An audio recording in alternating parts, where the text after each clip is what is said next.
Good morning, everybody. Thank you for joining us to today's webinar on menu setups and UFSM. Just wait a couple more minutes for the rest of the people to join and then we'll make a start.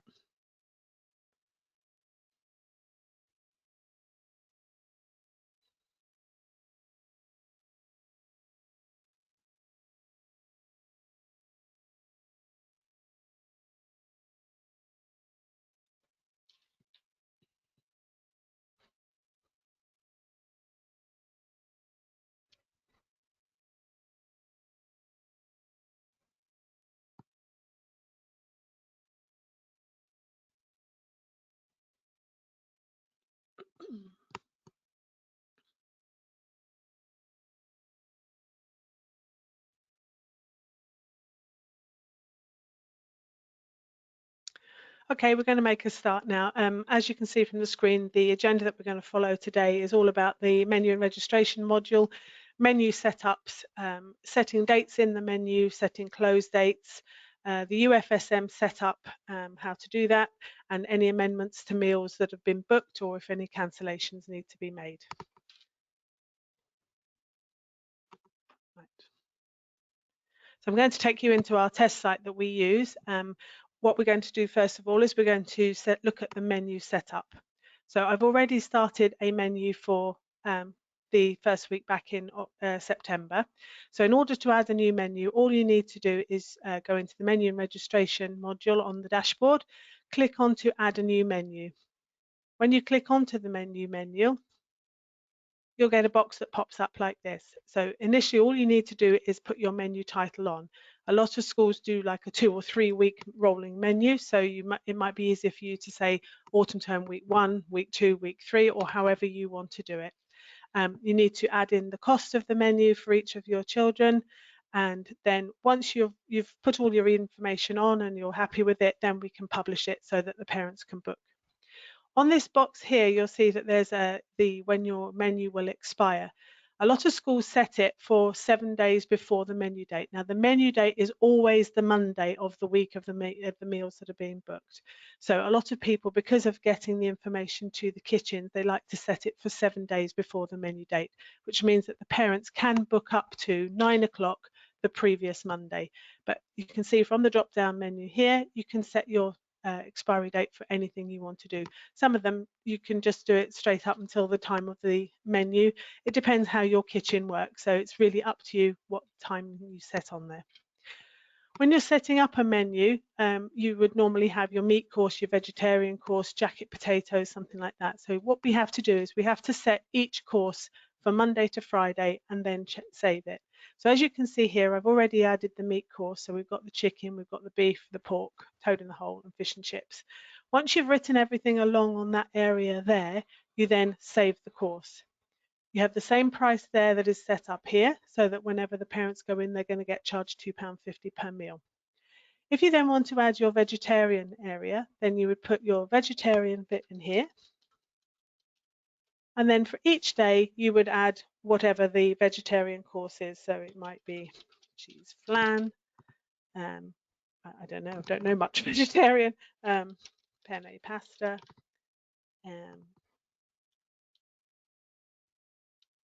Tofu.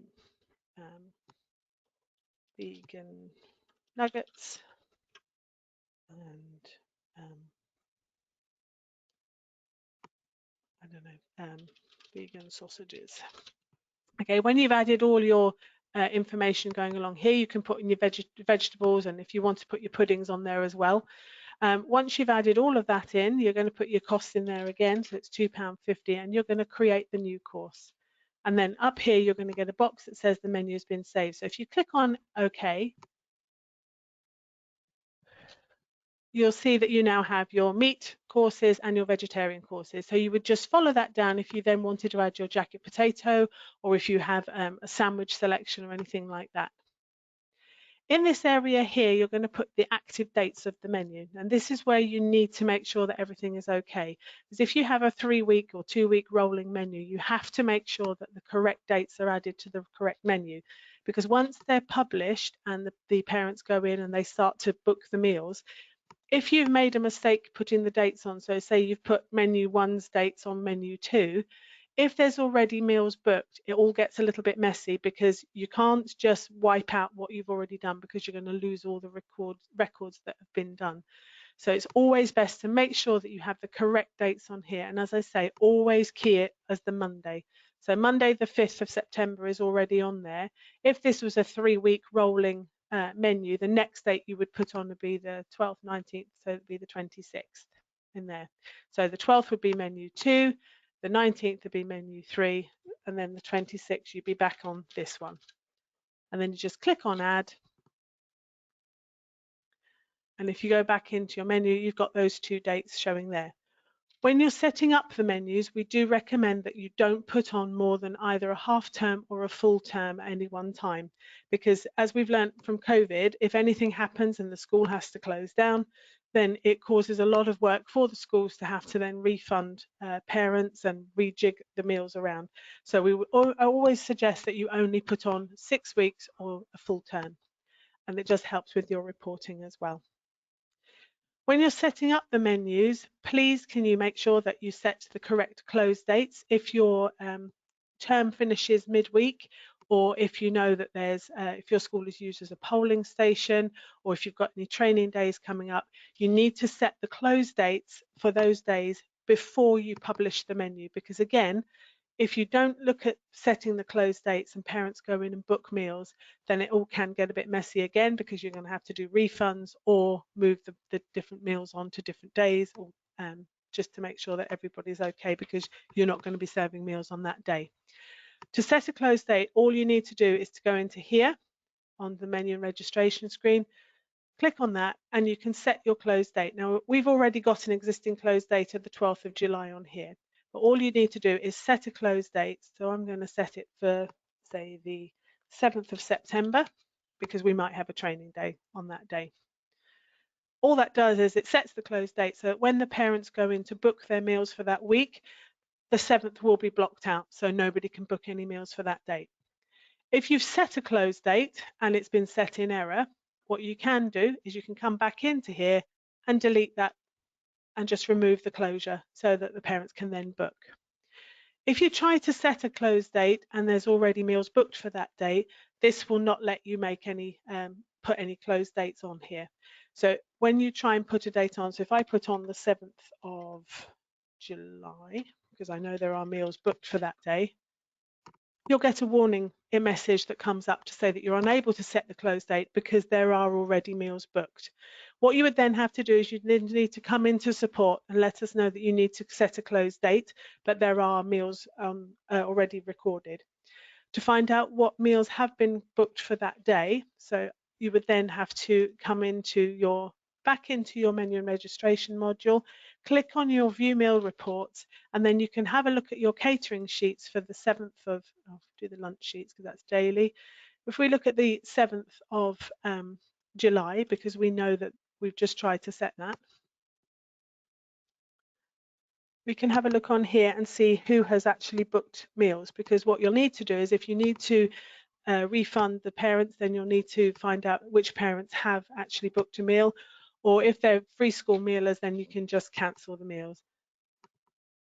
But as you can see, for the 7th, we've got 2 people who have booked a meals, which is why it's not letting us set the close date. Both of these children are free school mealers, so we can just go in and cancel those meals. And then, but you would still need to come in to us for us to set the close date for you so that nobody else can book. Whilst I'm going through all these areas, if you do have any questions, can you please pop them in the chat? If I have time, I can talk to you at the end of the webinar, but if not, I'll come out to you with an answer. And what we will do is we will send the whole recording out to everybody that has registered for today. Okay. Another thing that you need to remember when you're booking your menus is that sometimes schools have a special menu day. So you might have like a Mother's Day lunch or a Leavers lunch or a bonfire lunch or anything like that. So again, this is where the pre-planning comes in, because what you can do is if you know that you're going to have a special lunch in 1 week, what you can do is when you're setting the menu up, you've got your normal menu on your 3-week running rolling menu date system. But if you know that you're going to have a special menu coming up, what you can do is leave that week's dates out of your normal 3-week rolling menu. And what you can do is you can create a menu for that week, which will include the special menu for Bonfire Night or Mother's Day. So all you would do for that is you'd put your new menu on here, you'd put your costs on here.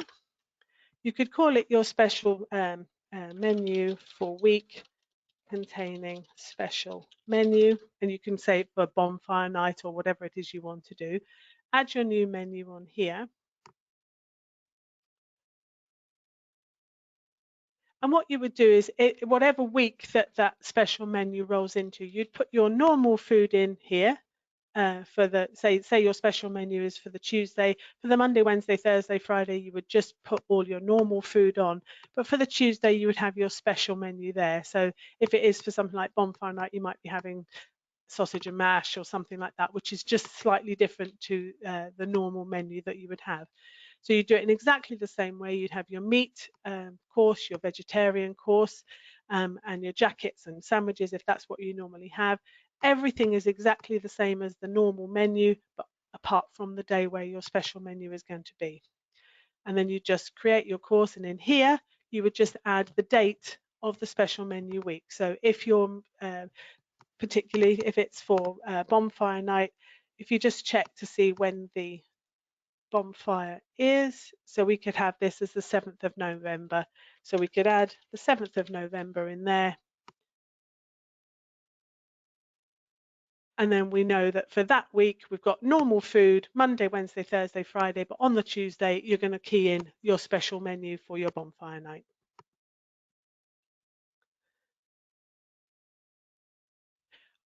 As I said, we suggest that you don't set up more than half a term or a term at any one time. If you do set up a lot of dates on the system, A, it will take a long time for the menus to all load, and B, it will only show 10 weeks at a time. Now, as soon as it'll show the parents 10 weeks. Now, every time if that parent goes in and books 10 weeks worth of meals, they could go in the following week and book the 11th, and then the following week and book the 12th, because it's like a rolling 10-week menu that you'll see on the system. But we do recommend that you don't have too many showing on there.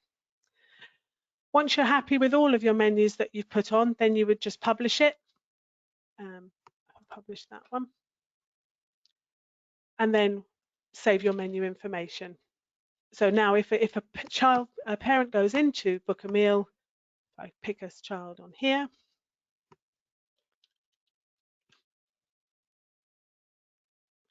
we log into their account, go to their food and drink, choose meals and pay, and you'll see you've got the 4th of July, the 11th of July, and then you've got September. Now, there's only 2 columns showing because we've only set up meat and vegetarian, but previously we've had picnics, fish options, and all sorts of things going on. If you have too many columns, it does start to get a little bit squashed. So it's always best just to have your meat, your vegetarian, your jacket potato, and sandwich or salad if that's what you're going to have. As you can see, we've set the 7th of September as a close day, and that's how it will show for the parents. Just means that they cannot select anything for that day.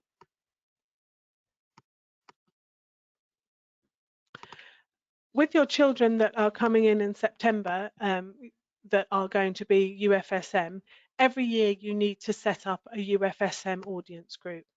Now, in order to do this so that the parents don't get charged for any meals that they booked, you'd have to come into the manual audience groups here. So if you click onto that, and we're going to create a new audience group for the UFSM children.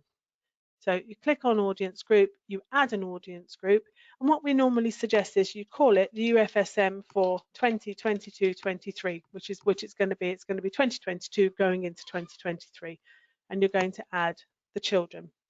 Now, your UFSM children are going to be in year 0, 1, and 2. So what you need to do is make sure that if you're setting this up prior to the start of the new term, you need to make sure that it's the children that are currently in year 0 and year 1. And then if you've got your pre-admissions, you can put them in as well. So in order to find the classes that you want, if you go to year 0, because they're going to become year 1, if you search on that, you'll get all your children who are currently in year 0. So you can select them all so that it moves them all to yes here, and then you just add them to the group membership on the bottom there. Now you do the same for the children that are currently in year 1. Click it to yes, and save the group membership. Oh, lot of year 1s. Okay, so in September, when they all move up, you're going to have the children in years 1 and year 2, because these will become year 2. And then you need to add on your pre-admission children or your children that are coming into year 0. So once you've got your audience group that's set up, if you come back into your administration area, go back to your dashboard, go to your menu and registration module, and there's a tab here called Universal FSM. So if you click on that, what you need to do is you always need to remove your old UFSM audience group and add a new one. So we're going to remove all the universal free school meal allocation that are already on there. So you click that, and then you go back into the tab here, and then you're going to find your new universal FSM for 2022-23, and then you're going to save that to the system. That's it there. So all your accounts have been there. So now if you went into any of your children that are in current year 1 and year 0, they won't be charged. Come September, when they all go moved up into years 1 and 2, they still won't be charged because they're part of your UFSM audience group. If you have new children that join during the year, or you've got some stragglers that are late coming in September, you will need to add them to your existing UFSM audience group that's dated 2022-23, and then it's not automatic. It doesn't automatically add them into the system. So again, you would have to go back into your menu and registration, click on that, remove the one you've originally set up and confirm it. You've already set up your new stragglers that have come in, and then so you can go back into the Universal FSM and add them back in on that. You're still calling it the same group because it's still for the same year group, and then you can save that Universal FSM. But you will have to do that every time you add a new child as a UFSM user. You add them to the audience group, then you have to remove the group that's already attached to the menus, and then re-add the new amended audience group onto the system so that the parents do not get charged. Okay. When the parents have actually booked their meals, once they've booked them, they can't change them. They can't cancel a meal that they've booked, and they can't, if they've ordered a meat selection and then the child decides they don't want the meat selection, they can't change it to a vegetarian or a picnic or a jacket potato. Only the schools can do that. And in order to do that, if the parent comes into you, if you go into if you go into the menu and registration manager here, and if you click on the register meals section tab, what you can do is you can find the child by their year group, or their class group rather. Go to the date that they've actually want to move their selection from. So once it loads. So I can see if Neo Anderson's mother has come in to say that they've asked for the fish option, but he'd actually quite like the main. What you need to do is you need to go to the day that they've booked it for. So this is for tomorrow. And if you click on the edit screen there, a box will pop up. We can make this bigger so you can see it. So from here, what you can do is you can either amend the option that the child wants. You can delete the booking so that it cancels out the meal. If the parent has actually paid for it, you would then have to do a refund. Or what you can do is you can allocate the meal that's been ordered to a different day. So you can put another date into there, and provided there's no meal already ordered for that date, you can then move that meal on to, say, the 5th of September. And again, you can select whether you want meat or vegetarian. So we're going to do that. And then what that means is if I then went into the 5th of September,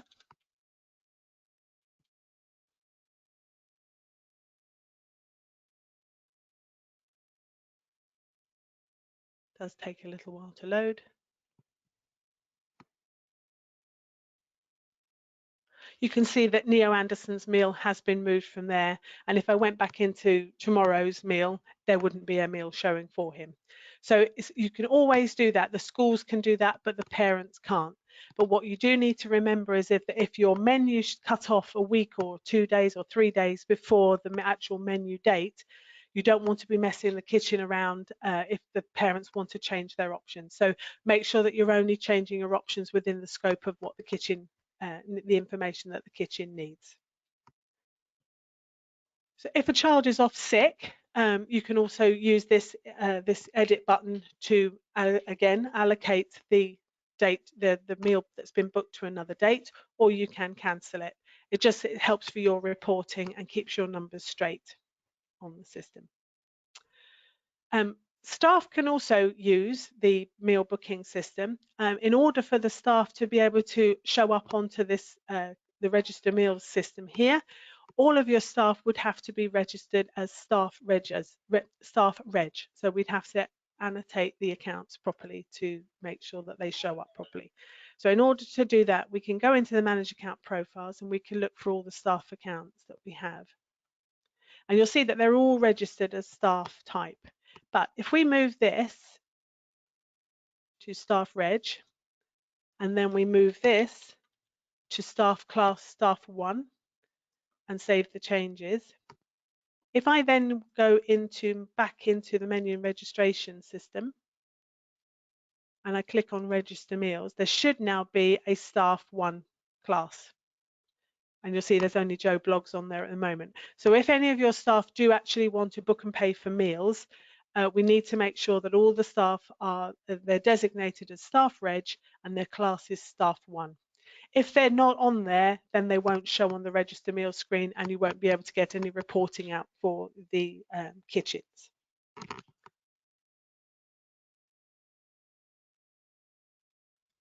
Again, under the menu and registration module, there are a lot of different meal reports that you can pull off. So we have catering sheets and we have lunch sheets. They are basically the same thing, but the lunch sheets are mainly daily. For weekly catering, you go for the catering sheet. So that's really what you would give to your kitchens. If we look at the weekly catering sheets for the school, what it should do is give us how many meals have been ordered. So for this week, just for testing purposes, we've just put a couple of meals on. So you can see for this week, there's only been 6 meals ordered. And out of these, you can see that on Monday, there's been 1 meal in total, and it's not a UFSM. Okay, so the figures in the brackets tell you whether it is a UFSM account. So you can see that on the Friday, we have 2 meals, and 1 of them is a UFSM booking. So overall, we've got 6 meals booked and 1 of them is a UFSM. It just helps you to realize that to record how many meals that you're getting paid for. So there are many different reports that we have in here. And with the book and pay system, you'll find that the parents, they need to always pay for everything that they book. And if you need to know how much parents have paid for, again, you can go back into here. You can go into the register meals section. If we click on the first year again, because I know we've got some meals ordered for them.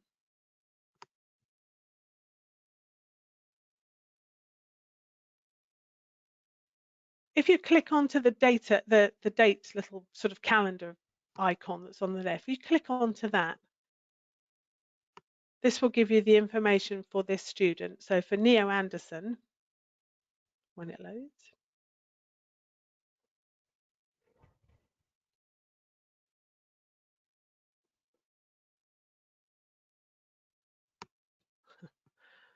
when it loads, what it will do is what it will show when it does actually load, it will show how many meals the child has taken and how many meals the child has paid for. Now, because this is a first year student, there shouldn't be any cost, so there isn't.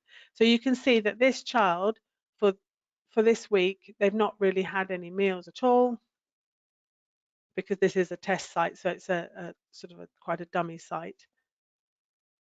And then he's had 1 meal ordered for him on the 4th of July here. and you can see that it's £2.30, but he's not paid anything because he is a free school mealer. But it's just a little handy icon to click on so you can actually see what meals the children have had. But what it will do, it'll give you the Monday date. So the meal, if there's only like one meal booked for that week, it'll give you during that week there has been one meal booked. So you may have to scroll through that week's menus, just to, that week's registers, to see which day that the child has had a meal for, because it won't always be the Monday, but it will always pick up the week that the meal has been booked on.